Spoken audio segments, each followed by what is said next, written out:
ఈరోజు చాలా ఈజీగా రెడీ అయిపోయే అప్పడాలు చూపిస్తాను. ముందుగా నా ఛానల్లో చాలా అప్పడాలు వడియాలు రెసిపీస్ ఉన్నాయండి. అవి కూడా ఒకసారి చెక్ చేయండి. దానికి అది ఎంత బాగా పొంగుకుంటూ వస్తున్నాయి వడియాలు. చాలా ఈజీగా చేసుకోవచ్చు. ఎలా చేయాలో చూద్దాం. సగ్గుబియ్యం తీసుకున్నాను. 1 కప్ సగ్గుబియ్యం గ్రైండ్ చేసుకోవాలి, పౌడర్ చేసుకోవాలి. సగ్గుబియ్యం ఎంత వీలైతే అంత మెత్తగా గ్రైండ్ చేసుకోండి. ఇప్పుడు ఈ సగ్గుబియ్యం పౌడర్లో 2 కప్స్ వాటర్ వేసుకొని కలుపుకోవాలి. ఫస్ట్ కొంచెం వాటర్ వేసుకొని కలుపుకుంటే ఉండలు లేకుండా ఉంటుందండి. ఇలా ఉండలు లేకుండా మంచిగా కలుపుకోవాలి సగ్గుబియ్యంని. ఫస్ట్ ఎక్కువ వాటర్ వేస్తే ఉండల్లాగా వచ్చేస్తుందండి. అందుకే ఫస్ట్ కొంచెం వాటర్ వేసుకొని కలుపుకొని తర్వాత మిగతా వాటర్ వేసుకోవాలి. ఇక్కడ నేను మొత్తం 6 కప్స్ వాటర్ యూజ్ చేశాను. ఇలా కొంచెం కొంచెం వాటర్ వేసుకొని కలుపుకుంటూ ఉండాలి. ఇలా అయితే ఉండల్లా ఫామ్ అవ్వకుండా ఉంటాయి.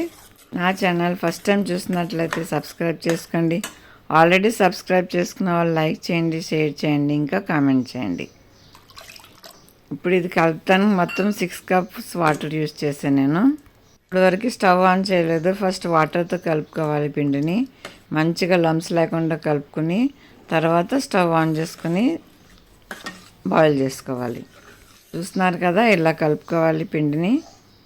అస్సలు ఎక్కడక్కడ లమ్స్ ఉండదు. కొంచెం కడ లమ్స్ ఉన్నాయి అనుకోండి, అది లమ్స్ ఇంకా తీయటం కష్టం అవుతుంది. అందుకనే ఫస్ట్ లమ్స్ లేకుండా కలుపుకోండి పిండిని. చాలా ఈజీ ప్రాసెస్ అండి నేను చూపించేది. మీరు కూడా ట్రై చేయండి. ఇలా మొత్తం ఇలా కలుపుకున్నాక తర్వాత ఇప్పుడు వాటర్ వేసుకోవాలి. టోటల్ 6 కప్స్ యూజ్ చేశాను నేను. మొత్తం లమ్స్ లేకుండా కలుపుకొని తర్వాత స్టవ్ ఆన్ చేసుకోవాలి. ఇప్పటి వరకు నేను స్టవ్ ఆన్ చేయలేదు. ఇప్పుడు స్టవ్ ఆన్ చేసుకుని కలుపుతూనే ఉండాలండి. చాలా ఈజీ ప్రాసెస్ చూపిస్తున్నాను, మీరు కూడా ట్రై చేయండి. అసలు కష్టం లేకుండా చేయొచ్చండి వడియాలు, అంత ఈజీగా ఉంటుంది. ఇప్పుడు ఈ కలిపిన పిండి అడుగంటకుండా కలుపుతూనే ఉండాలి. ఫస్ట్ హై ఫ్లేమ్లో బాయిల్ చేసుకోవాలి. ఒక బాయిల్ వచ్చినాక ఫ్లేమ్ని లో చేసుకోవాలి. చూస్తున్నారు కదా, హై ఫ్లేమ్లో పెట్టినా కూడా కలుపుతూనే ఉండాలి. ఎందుకంటే పిండి కదా తొందరగా మాడిపోతుంది, అడుగంటిపోతుంది. కొంచెం కూడా అడుగంటింది అనుకోండి టేస్ట్ మొత్తం మారిపోతుందండి. చాలా జాగ్రత్తగా దగ్గరుండి చేసుకోవాలి వడియాలు. మన సగ్గుబియ్యం పిండి కలుపుకొని వాటర్లో వేసి తీసింది చాలా బాగుంటుంది అండి. ఆ టేస్ట్ అయితే చాలా నచ్చింది మా ఇంట్లో. ఇది ఒక వేరే వెరైటీ అండి. ఇది కూడా చాలా బాగుంటుంది. మీరు ఇది కూడా ట్రై చేయండి. చూస్తున్నారు కదా, ఇలా కలుపుతూనే ఉండాలి. బాయిల్ వచ్చే వరకు కలుపుతూనే ఉండాలి. బాయిల్ వచ్చినాక కూడా కలుపుతూనే ఉండాలండి, అస్సలు అడుగంటకుండా. చాలా టేస్టీగా ఉంటాయండి. చాలా లైట్గా ఉంటాయి. టేస్టీగా, క్రిస్పీగా, క్రంచీగా ఉంటాయి. చూస్తున్నారు కదా, కలర్ చేంజ్ అయింది. ఇలా ట్రాన్స్పరెంట్గా అవుతుందండి. సిల్కీగా ట్రాన్స్పరెంట్గా అయ్యే వరకు బాయిల్ చేస్తూనే ఉండాలి. ఇది నాకు చేయటానికి 15 to 20 మినిట్సే పట్టిందండి. ఇంకా మీరు పెట్టుకుంటే ఇంకా తొందరగా అయిపోతుంది. చూడండి ఎంత బాగా రెడీ అయిపోతుందో, కనపడుతుంది కదా ఎంత సిల్కీగా ఉందో. సిల్కీగా క్రీమీగా ప్రిపేర్ అయిపోతుంది. ఇప్పుడు 1 టీ స్పూన్ సాల్ట్ వేస్తున్నాను. సాల్ట్ ఎప్పుడైనా సరే తక్కువ వేసుకోవాలండి. సరిపడా వేసుకుంటే సాల్ట్ ఎక్కువ అవుతుంది. అందుకని వడియాల్లో ఎప్పుడైనా సరే సాల్ట్ తక్కువే ఉంది అన్నట్టుగా ఉండాలి.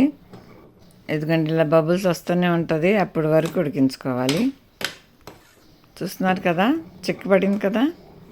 ఇంత చిక్కబడితే చాలు. ఆరినాక ఇంకా చిక్కబడుతుంది. చూస్తున్నారు కదా, ఈ కన్సిస్టెన్సీలో ఉండాలి. దీనిలో మీరు ఏ కావాలంటే అవి కలుపుకోవచ్చండి. దీనిలో కొంచెం పాపడ్ కరకడ వేసుకుంటే ఇంకా బాగుంటుంది. నేను కొంచెం వేసాను. ఇప్పుడు దీనిలో మీరు జీలకర్ర, కలోంజీ, వాము, చిల్లీ ఫ్లేక్స్ ఏది కావాలంటే అది వేసుకోవచ్చు. అది కూడా ఆరినాక వేసుకోవాలి. ఇలా వేడి వేడి మీద వేస్తే కలర్ చేంజ్ అవుతుంది. మొత్తం ఆరిపోయాక వేసుకోవాలి. మీకు ఏది కావాలంటే అది. నేనైతే ఏమి వేయలేదండి, కొంచెం చిల్లీ ఫ్లేక్స్ వేసాను అంతే. మనకి పిండి రెడీ అయిందా లేదా అని తెలుస్తానికి ఇలా చూసుకోవాలి. ఒక లైన్ చేస్తే అది కారకుండా ఉంటుంది కదా, అంటే పిండి రెడీ అయిపోయినట్టు. చూస్తున్నారు కదా, ఎక్కడ లమ్స్ లేకుండా ఈజీగా ప్రిపేర్ అయిపోయింది. దగ్గరుంటే చాలండి, దగ్గరుండి కలుపుతూనే ఉండాలి. ఎక్కువ కష్టమేమి ఉండదు దీనికి. ఎందుకంటే చల్లగా అయిపోయిందని చల్లగా అయినాక నేను చిల్లీ ఫ్లేక్స్ వేస్తున్నాను. మీరు సాల్ట్ మట్టుకి అస్సలు ఎక్కువ వేయొద్దండి. దీంట్లో సగ్గుబియ్యంలో చాలా ఎక్కువైపోతుంది సాల్ట్. ఎక్కువ వేస్తే మనం తినలేము. ఇలా వేసుకున్నాక మొత్తం ఆరిపోయినాకనే ప్లాస్టిక్ షీట్ పైన వేసుకోవాలి. ఇదిగోండి నేను ఇలా ఎండకి వేస్తున్నానండి. స్ప్రెడ్ చేయక్కర్లేదండి, ఇలా వేసేస్తే చాలు షీట్ పైన. ఫ్రై చేసినాక ఇలా ప్రిపేర్ అయిపోయింది. చాలా టేస్టీగా నచ్చిందా మీకు? నచ్చితే లైక్ చేయండి, షేర్ చేయండి, కామెంట్ చేయండి. Please subscribe.